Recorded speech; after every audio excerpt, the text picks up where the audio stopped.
This is Thriving with DBT, a podcast where we learn and practice DBT skills to improve our lives. Today's episode is a one-on-one coaching conversation with Dr. Alicia Smart and a student from TheraHive's 22-week DBT skills program. These sessions create space to slow things down and deepen our understanding of a specific skill with an experienced DBT coach.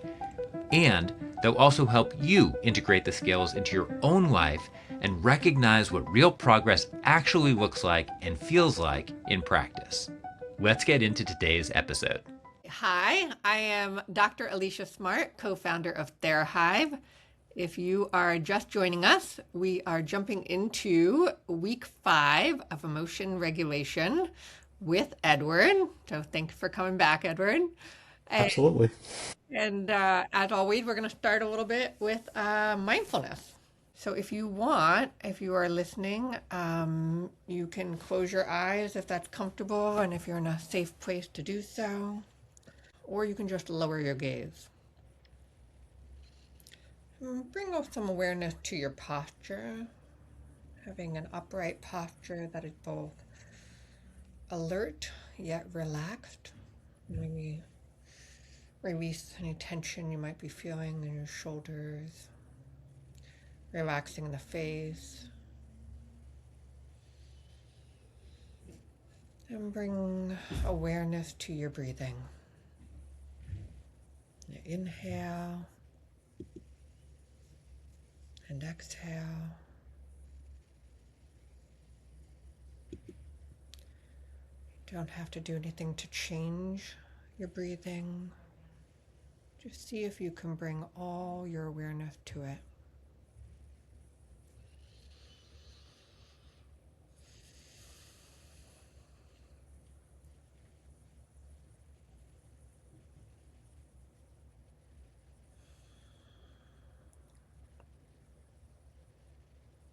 I'm going to practice allowing thought to come and go. So you might picture that you're looking at a sky in your mind.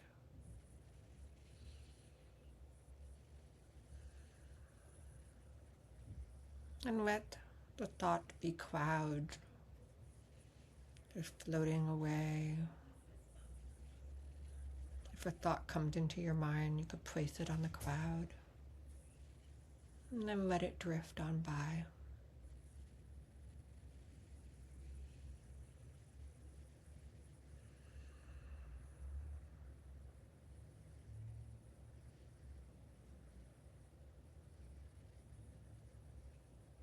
Or if you have your eyes open, you can just observe the thought, name the thought, and then let it go.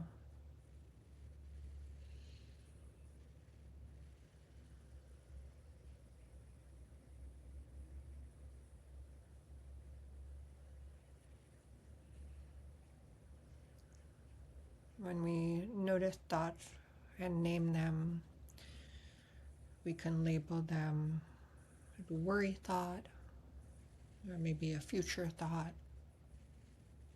about the past. Just see if you can observe and describe the kind of thought you notice, and then let it go.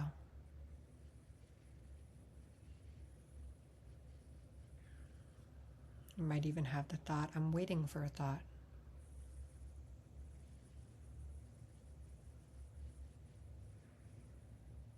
And whatever thought comes into your awareness, just letting it come in and then drift right out.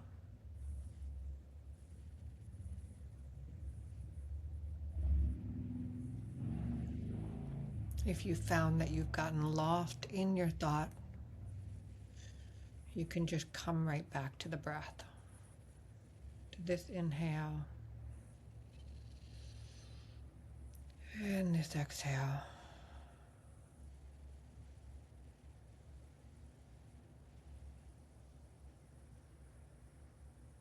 So we'll continue that for another 30 seconds or so, just observing thoughts as they come into awareness, letting them go, and continuing to check in with your breathing. Breathing in and breathing out.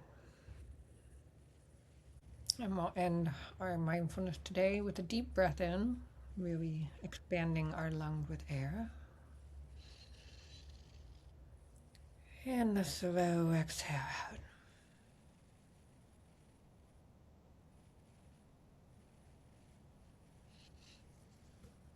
And coming on back. All right. Good to see you. And we're in, Good to see you. yeah, so we're going to get into 2 skills that we teach in week 5 of motion regulation, which is building mastery and cope ahead. And so maybe we'll start with building mastery, and I'll give a little bit of an overview before I ask you to share your home practice, just for our listener to kind of know what this concept is about. Building mastery is this idea that we do something that is challenging yet possible. So we're wanting to do things that give us a sense of accomplishment. And so in order to have that sense of accomplishment, you don't want it necessarily be too easy, because then we don't have that feeling of like, yes, I did it. But we want it to be, not so hard that we're going to fail or not actually complete it. Because we're trying to create upward momentum and that feeling of like engaging in things that are like intentionally doing things that make us feel good by giving us that sense of like, yes, I completed that, I accomplished that, and feeling good about learning or growing in some way. Sometimes the building mastery could be learning a new skill, becoming more masterful at DBT. But sometimes it could be like learning a foreign language or learning to play an instrument, or all different things could be building mastery. If you are not an exercise person and you want to start working out and, going to the gym regularly, that could be a building mastery. Like building a habit could be a building mastery.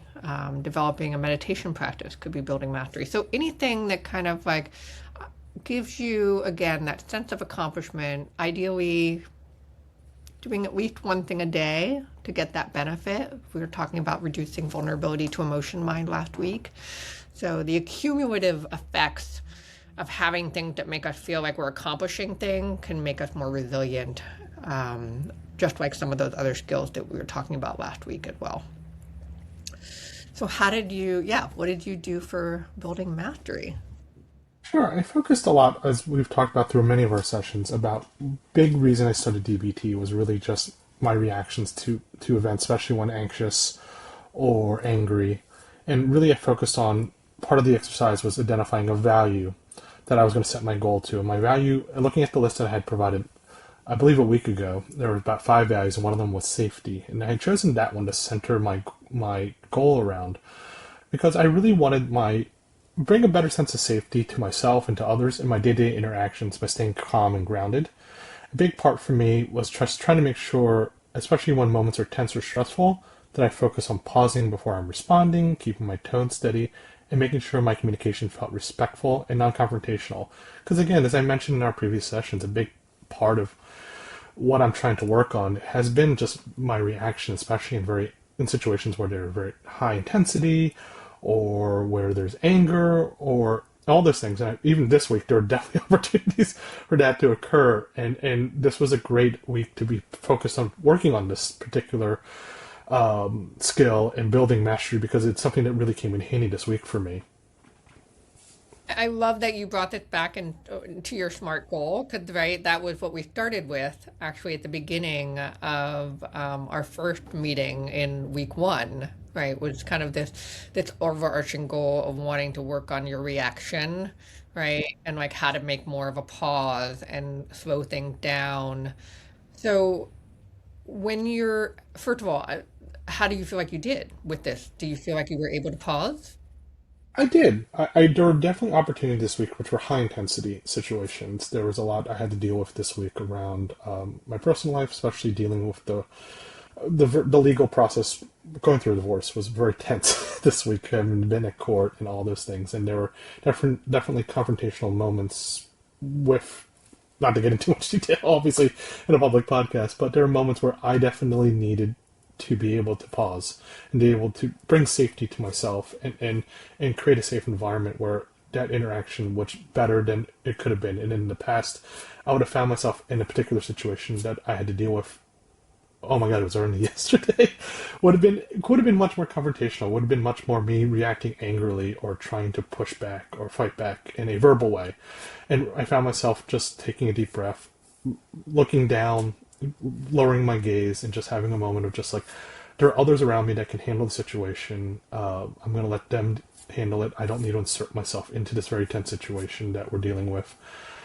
And it was just made for a better, I think, outcome for me. Well, I couldn't have changed the actual outcome of the event that's happening. That was out of my control. And that's something T-skill I've learned is that just accepting that just, there's things I can't change, but also being able to keep myself present and calm in the moment. And so that I'm not making the situation worse, and understanding that that's a very important part for my growth and development in my skills, is just being able to do that. Yeah, and it sounds like when you did take the pause, you were also employing some regulation by doing some paced breathing, right? Like doing maybe a little distress tolerance to kind of bring down your own internal temperature so that you could let go of control and allow other people to handle the situation, right? Yeah. So effectiveness too. Sounds like there was some effectiveness in there. Yeah, it sounds like there was definitely. It was definitely an opportunity, I think, this week to really pair what I learned in this week's stuff, especially around building mastery, or at least the beginnings of building this mastery, Yeah. around the other skills that I've learned over the past weeks, was just a good culmination of saying, look, I could be better, but just to see that I've gone from being able to advance from, hey, it's in theory, to when I am faced with a situation, being able to deploy and practice those skills. I felt quite accomplished leaving that situation going, that was good. Like, I could have been better, but like that was good, and I did not react in that situation, and Well, I was able to maintain. yeah, and that is the goal of build mastery, right? That sense of accomplishment. Like there was a sense of like, yeah, okay, I handled that well. Yes, Handled that better than I may have in the past, right? And I'm yes. developing tools to be more effective in these situations. Fantastic. Great. So when you're thinking about this one, obviously it relates to your SMART goal. Had you been familiar with this concept of building mastery before, or kind of had other things in your life where you feel like you built mastery with? I feel like this is the second week in a row where I unintentionally have been doing some of these skills already, and I am a big, and this goes to the cope ahead piece, where I have found myself, I'm a big plan ahead person. I'm a big just going through the motions, especially if I have to give a speech or I have to do something in public or anything that's big in my life. I tend to try to think ahead, plan the situation, do those things, and part of that is also working on skills that I feel like I would need in that situation. While I applied it to more of a professional setting, I had in ways been doing the building mastery, like, hey, I'm going to work better on delivering my speech better. So I'm going to keep practicing on enunciating certain words I'm worried about, and I'm going to go through certain paragraphs that I'm concerned about on a daily basis to make sure that flows naturally for me when I speak. As an example of that, and I found myself just unintentionally doing that. And like I mentioned, I think even last week, I like the fact that that there is now a name to the skill, and there's a way that I can now much more intentionally apply it, and definitely as I've applied it more in my professional life, be able to apply it to my personal life, like just focusing, like I said, on the safety value, where I'm able to hopefully put myself in a better mindset and place in tense and anxious situations where it's a safe and creating a safe environment for myself and others is a big part of where I'm looking forward to using the skill. Is really just, hey, there's a way to do this in my personal life as well, especially in the areas that I'm trying to be better about and improve on. Is something where I'm like, wow, I have been doing this in a way, but now I definitely am more intentional about it. Yeah. Yeah, and I would it be helpful? I'm just thinking about like the safety and the concept of safety because I think this is an important one for so many people. Um, And, depending on our dynamics with family or childhood or just like current situation, we may not feel as safe as we would like to feel, right? And there's safety, external safety, like am I actually in a safe environment if there's true threat? But then there's like that internal safety feeling. And so when you're talking about safety, are you referring partly to your internal feeling of safety? It's both. It's both. Like I want to feel safe internally. I want to feel like I'm in control of myself. And obviously, when I'm anxious or angry in the past, I did not feel in control, and I did feel like I'm being attacked. I'm not feeling safe, and that's why I'm reacting that way. I'm also talking about externally. While my issues have typically been just verbal, not typically are verbal. No one wants to be yelled at. No one wants to be screamed at. No one wants to be reacted poorly to, and that's what I mean by creating an external safety as well. That even if the person who's I'm having a conversation with is reacting in a heightened state, whether it's anger and they're screaming at me or whatever the case is, it doesn't mean that I should be screaming back at that person or I should be. And that was my past. It was just like, all right, we're in a tense situation. You're elevated. I'm going to get elevated to your level, and it just becomes, and it creates not necessarily safety in the sense anyone's in harm's way, but like that's not a safe environment. You don't want to yell and scream at one another, and definitely don't want to do that when like I have a son, like doing it in front of my child. Like that was things like the unintentional consequences of like neither one of us having the right skills to communicate properly and just while I cannot correct for the other party, I can at least for myself go, I can, Your own behavior. yeah, yeah, Yeah. and that's the big part of what I've been trying to work on with DBT.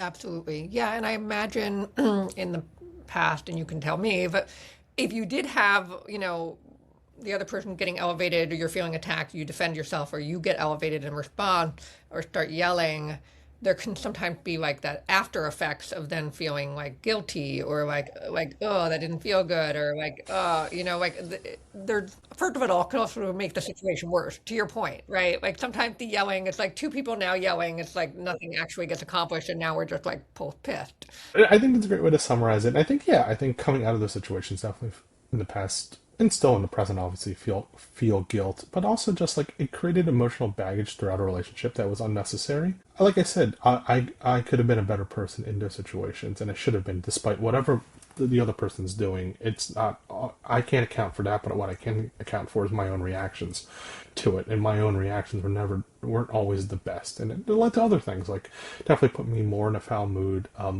Would on would say I felt depressed sometimes Yeah. coming out of those, and that just became a circular pattern of I'm already feeling down, I'm going to react that way, and it just exacerbated situations where I'm like, that's not great, and that's why a big focus on when I think about safety, it's like it's protecting myself, and also just like just because a person's mean to me or yelling at me or upset at me or it doesn't mean that they don't deserve some level of respect, and I don't necessarily need to react the same way they're reacting to me. Yeah. Well, and I imagine that if somebody is yelling and then you're able to stay calm and regulated, that actually might enhance your sense of self-respect, right? Like going Yeah, back to that values piece too, of like being in integrity and a feeling of safety, like to not, to be able to withstand the weather around us and to be, feeling like a sense of like in controlness, like that's powerful. To not feel like we're going to be thrown around at the whims of what's coming at us, right? absolutely, and I think that's a big part of it is that I want to feel a better sense of control of my emotions. I know it's not going to be perfect. I know I'm going to feel angry. At times, I'm going to be mad or upset or whatever the case is. My hopes are those are much more regulated behavior instead of feeling dysregulated in the situation where I am yelling or screaming and exacerbating the situation worse. Yeah, it's really just, I want that sense of control. Yeah. Well, and this reminds me of I had a meditation teacher once say, so this isn't mine, I'm paraphrasing what he said, but he said, like, you can be anger or notice anger, right? And so this is where like mindfulness and DBT is so important too, right? And I think this is where that pause is, right? We can identify with the anger and allow, like, we can just put the anger on and become the anger, right? And kind of let it consume us. Or we can have some space. The anger will still arise, but we don't have to react with it, right? You are human and we all have feelings. And so feelings are going to still get triggered, but what we do with them is like kind of create that, that space between stimulus and response, right? It's like that pause in between so that you can then make a choice. So you're building the skill. You're building the skill of the pause. I am, and I think I know it's not. And I know it's not the most biggest challenge, and I know, and that's part of the spirit of it. This isn't meant to be the most finding the most impossible thing to do, but this has been a challenging thing for me, and trying to find that middle ground of this is something I want to improve on. It is a challenge for me, and knowing that if I keep practicing, I can accomplish it was a big part of why I chose this particular skill to work on. I think that's great. And look, I think you, by the way, you are not alone in having this challenge, okay? Like, this is, I mean, when we feel emotion and it comes on quickly, like, our whole nervous system wants to react. So, yes, you are, I mean, I think anyone who's listening probably is like, oh, I've done, like, yeah, I feel the feeling and not yelling is already happening. There's no pause yet. But to Edward, credit an example, the pause is possible and we can grow it. We can grow that pause over time. So great. So let's jump to cope ahead. That was the other skill. And I can talk a little bit about what that skill is before we talk about the home practice. So the concept of cope ahead, which we touched on a little bit already, but the idea here is that if we know we're going to go into a situation that could be challenging or maybe bring up difficult emotions or might even lead to a problematic behavior that we're trying to change, we want to plan our response. So this is where the kind of coping ahead comes in, like planning, like how am I going to respond? If I were to get through this situation effectively or handle it the best to my ability in a way that I feel good about myself, how would I, what skills might I use? What might I say? The cope ahead might include like actually planning out the things that I would do if I start getting activated.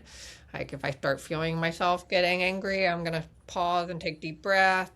But having a plan for your response if certain emotions get activated or problematic urges arise, and then actually imagining yourself doing it. So imagine a situation, imagine getting activated, and then imagine effectively coping with that. And you kind of rehearse that in your mind as a way to practice so that hopefully when the real situation happened, you're more likely to reach for those tools. So that's the concept of cope ahead. And I'm allowing you to share your cope ahead. Absolutely. I think for me this week, what I focused on my cope ahead is really both a not a situation. I didn't have a particular situation, but really focus on situations where I have to tend to give feedback or criticism, and that's both in my personal life and in my professional life. This is an area where I'm great at getting feedback, and I like giving feedback, but like when it's negative feedback, or in this case in my personal life, trying to give criticism, not criticism, but trying to work together with another party, going through trying to agree to an agreement in a divorce proceeding where it can be tense, and there is going to be a need to give constructive feedback and push back on things, was incited like the emotions. The one part about this exercise which I love is what emotions you should anticipate in this situation. Like there's a number of them, which were anxiety, frustration, and fear, and those are all the things I felt when having to deal with that this week, was just that. And I think this incorporates a lot of what I talked a little bit about before in the building mastery pieces. What skills am I looking for? Pause. Like I know this sounds repetitive, but that's the big DBT skill for me that I am focused on, is that pause piece, and then pace breathing, as you talked about, and you kind of noted that I was doing as I talked about looking down or lowering my gaze, and so what I'll also add is simple communication. I think what I tend to do is I overcomplicate things. I tend to try to put more words in than I need to, and sometimes it's easy to go, I don't like it, or no, or I don't feel good, as opposed to trying to elaborate in what I'm trying to communicate. And I know that further complicates potentially in a tense situation, or when I'm trying to give feedback in a constructive way professionally, is that being direct is important, but also being concise is important, and that's something I want to continue to work on. And really, Can I pause you? Because there's a whole bunch in there, and I want to sure. I want to draw it out a little bit. So when you're giving feedback, which I think, by the way, it is a challenging thing for a lot of people to do. I mean, it brings up anxiety for many people. both because some people actually don't like getting feedback. It sounds like you're pretty open to feedback, which is great. But or they've given feedback in the past and it hasn't been received well, or people respond poorly to their feedback, or they don't know how to deliver it in a way that, maybe is both constructive but validating in enough of a way that makes the person actually take that feedback and use it constructively. So for you, when you feel the anxiety piece, is there a worry, thought, or fear that comes to your mind when you're about to give feedback? Yeah, I think depends on the situation. I think fear is definitely one of the emotions I named as well. And yeah, there is a worry, and it's focused around how it will be received. So I've in the past, definitely in my professional life, and in my personal life as well, like you don't always know how certain things are received. Just because I believe I would receive it well or be open to that piece of feedback. When I obviously in a professional setting, there are times where I've had those who have worked for me kind of react very negatively or get very emotional about it, and I won't say if it's whether it's outsized to the reaction to, like, if it's appropriate or not. That isn't the context, but it's just there's a few. You don't want people to react negatively to feedback or in an intense way, and that sometimes happens. But definitely in my personal life, it's definitely giving feedback to my partner was always something that was difficult for me, just simply because and again, it's not a criticism of this person, but her reaction sometimes when told, like, hey, maybe that wasn't great, or you're being tougher than you need to be, never landed well with her, because simply, I think for her, she viewed it as that was justified, and I was supposed to react that way. I was being attacked or whatever. How do you think I should react? And and it was hard to be able to go, hey, that made the situation worse, because it was a person who wasn't receptive to listening to that feedback, even understandable in the moment, but even after the moment, when this was a person who, when they felt justified, and then made it hard to give feedback, because yeah, there was a fear, there's an anxiety, because like I'm gonna get snapped at for it, and I don't want to be snapped at for it. I just want a more pleasant situation. I want to, and a big piece of feedback I would used to give in my marriage was like, I want to feel heard, and that was a difficult thing because it just was that wasn't, and that wasn't always reacted to with an eye roll or a right? Like, and it was difficult. And I'm not saying I was perfect. Please, please, don't. I'm not to be blamed as well. But those are hard when you have someone in your life that, when you do give feedback, their reaction is to immediately go on the defensive or to find reasons why they to poke holes in it, as opposed to listening and going, even if it's justified or not, like, oh, okay, I'm sorry you feel that way. I don't know why you would, but like, and I think that's been a big part of where, especially in my personal life, giving feedback has created a lot of anxiety, frustration, and fear. It's just, yeah, it's been hard to do that and feel like I can be honest about how I feel in that situation, or be honest about how I'm being treated, or be honest about what's going on. Yeah. Yeah. And I think a lot of, if anyone um, has similar fears about feedback, I think they can relate to a lot of what you're saying, because I think that it's universally an experience that most of us have had at some point or another, like trying to give feedback and having it not received in the way we want, or it just not landing in a way that feels effective. Because, typically when we're giving feedback, it is for the sake of trying to change a situation or improve something, right? And so if we get dismissed or ignored or feel like the person didn't respond strongly, it doesn't actually accomplish the original goal of the feedback, which is to, constructively improve things. So yeah, it can be hard. So, okay, so I want to validate your anxiety on the feedback. You also mentioned, I think, the emotion, was there anger in there? I didn't have anger in this one. No, the emotions I'm feeling was anxiety, frustration, and fear for feedback. Okay, so tell me about the frustration one. What the Sure. part? I think that, like I said, was driven a large part in my personal life, and in that interaction of giving feedback, and not to say that that feedback had to be like you had to be super receptive and agree with it, but like the fact that knowing that feedback was simply just not going to be heard, period. Like, justified, unjustified, whatever the case was, I wanted to say something that, hey, this makes me feel a certain way, or you're making me feel a certain way, or the situation I feel like could be better, and just knowing that the person I'm talking to, for the most part, would simply just go, nope, I don't agree with you at all.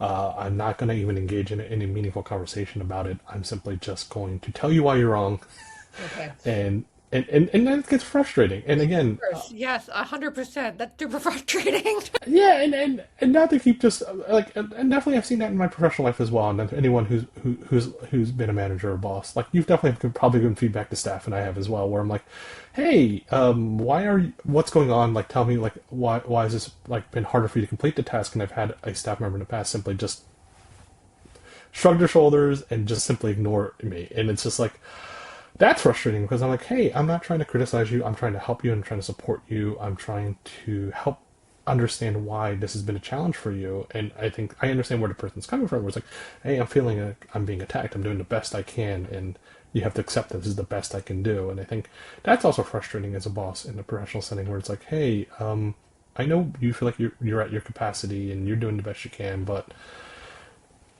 it's still not working, so we do need to find a better solution.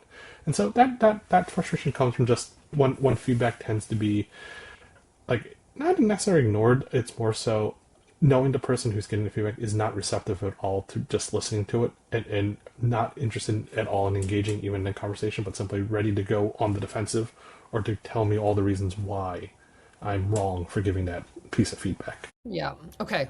So, and then this was when we're going through this particular home practice, right? Like the identifying the thing that's going to set off, like that we're trying to plan for cope ahead, which is giving feedback, the emotion that would potentially come up. So you're anticipating that frustration might come up, right, as one of the things. Yeah. So we're almost, preemptively a little bit like anticipating it may be dismissed or something like Yeah. that might happen. So how, go back to what skills or what were the things for the cope ahead plan for you? Sure. So for me, when I talked about the skills, DBT or otherwise, that I would be focusing on going into it was like the big one is pause. Like that's the one I've been practicing a lot, and I think the one that's most relevant to what I'm trying to work on. And I think I also talked about pace breathing, which you had noted when I had talked about like it's just taking breaths, being conscious of the surrounding, and sticking to clear and simple communication. And that for me, as I mentioned earlier, was like if I'm giving feedback, sometimes I realize I talk a lot and I try to elaborate more than I need to, and it sometimes it's simpler to just go, hey, this bothers me, not hey, this bothers me, and here's all the reasons why, and get into the like, and I know that can feel like overwhelming, if not feel like I'm lecturing someone, and I know that's on me, and that can sometimes make the feedback not receptive. If it feels like I'm not giving feedback, I'm lecturing you about it or I'm badgering you about it. And I know that may not land as intended. And so that's a big part of why I want to focus on clear and simple communication on when I am delivering feedback. Great.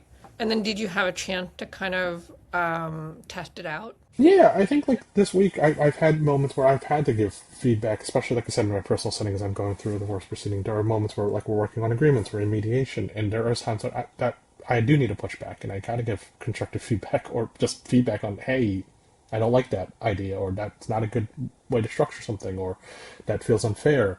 And I feel like how I've responded this time around, yeah, there are moments I got a little heated. I'm not gonna lie and say I was perfect about it, but at the same time, I found myself in a much more calmer headspace where I was much more focused on the goal and not the emotion. Like focused really on what I'm trying to accomplish, and really focus on, hey, I just need to get this agreement done, or we just need to arrive. It's not about who's right or who's wrong. It's about, can we live with what we're doing? Because this whole point of mediation, when you're going through divorce, it's a compromise. You're not going to get everything you want.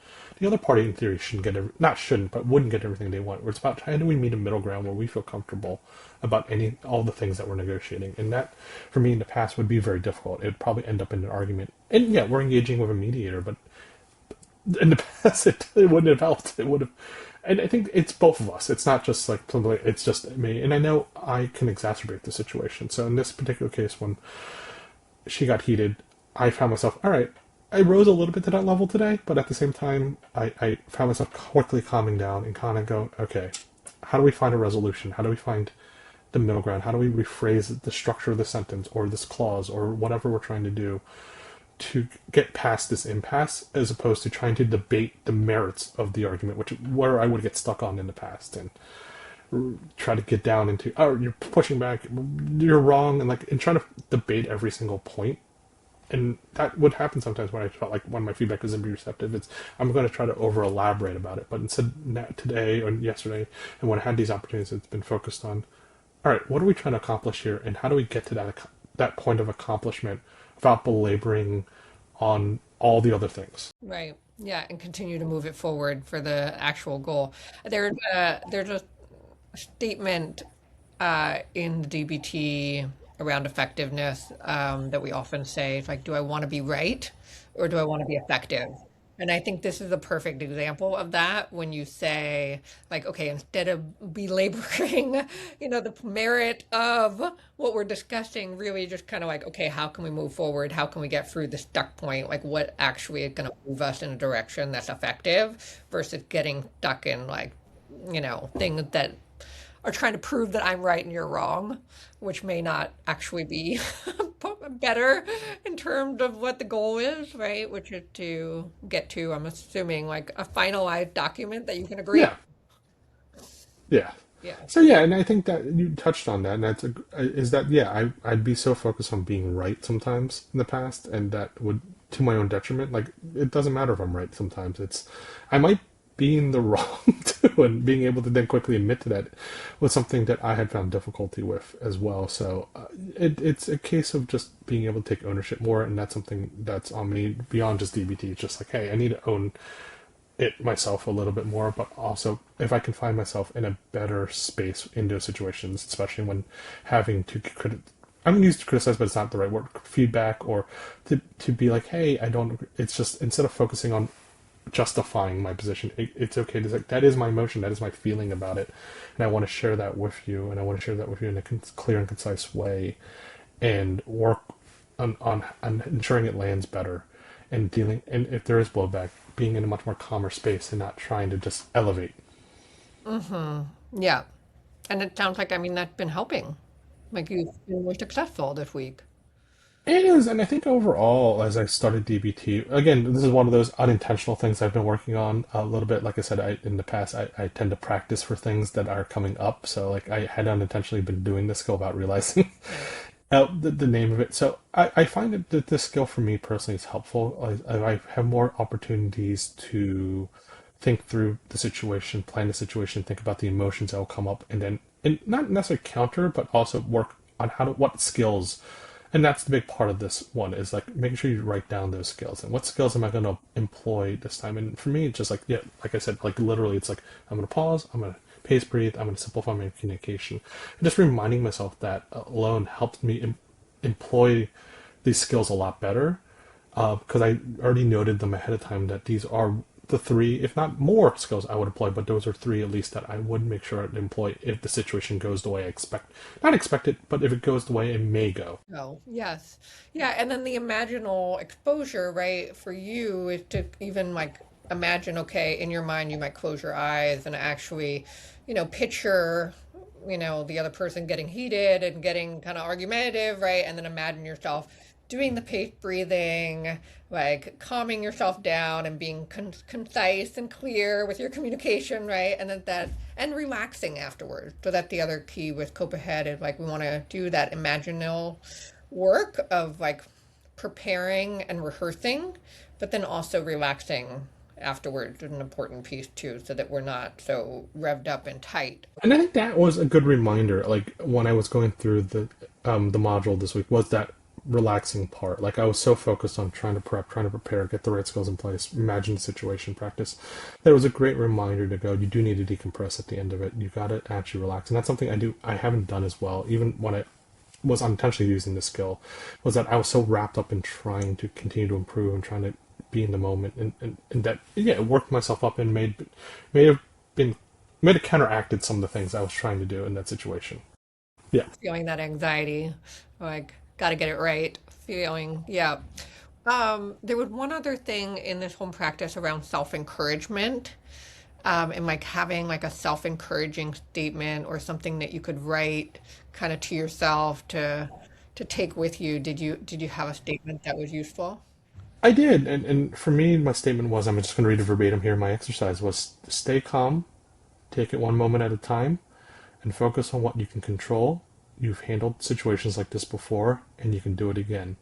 I think it's a reminder for me that this is not going to be the first time I'm dealing with something. This is something that's happened before, and that I should take it step by step and slowly. And for me, sometimes, like I mentioned, I'd rush in. I'm trying to be right or whatever the case is. And I think the big part that I wanted to note to myself was focusing on what I can control. That's something where I haven't always done a great job on, where I'm trying to be right. I'm trying to just overwhelm the situation and focus, and I lose focus on what I'm trying to do, but also be realistic on, if I'm giving feedback about how someone's behaving, I can't control how they behave, but what I can control is how I present that, how I act, if I can be calm about it, if I can be constructive about it. And even if that person gets elevated, it doesn't mean I need to get elevated. I should be like, okay, understood. Don't make the situation worse. You were able to share what you wanted to share. And how do you then solve the problem then in front of us, as opposed to just, and what can I control in that versus trying to debate, trying to justify, trying to just overwhelm the person to complying to why I'm saying what I'm saying. And that was a bad, that's a bad trait of mine, I would honestly say. Well, good. So building mastery, I'm going to just recap because I think we've covered both, but I want to recap. So building mastery, all about building, kind of building that sense of accomplishment. So the week before we had talked about building positive experiences in the short term, which is the pleasant events that are kind of like filling our piggy bank and allowing us to, become resilient to the ups and downs of life. But building mastery is similar in that way. Like daily acts of feeling that sense of accomplishment also can kind of allow us to feel more resilient, right? Because we know that we're working hard on things, we know we're accomplishing things, we know we're growing, right? And so even if things happen, we can still feel that. And that can give us that, reduced vulnerability to emotion mind when things are more challenging. So all of these skills that we've covered in the last couple of weeks, accumulating positive long-term, short-term, building mastery, and cope ahead, are all about reducing vulnerability to emotion mind, all about taking care of ourselves in order to, deal with the ups and downs that happen. So great. You're doing awesome, Edward. We have one more week next week for emotion regulation, week 6, and we'll get into that. So stay tuned, everybody, for week 6 of emotion regulation. Thanks for listening to Thriving with DBT. These conversations are here to help you see what practice looks like in real life, and to remind you that progress is built on small, imperfect steps over time. If you'd like to learn more about DBT skills programs and coaching, you can find us at therahive.com, and we'd love to hear any feedback you have about this show. Speaking of, if this show was helpful, subscribing and sharing it with someone you care about helps more people discover DBT and these life-changing skills. And if you're feeling particularly generous, a positive review makes the biggest impact for us. Thanks again, and stay tuned for our next episode.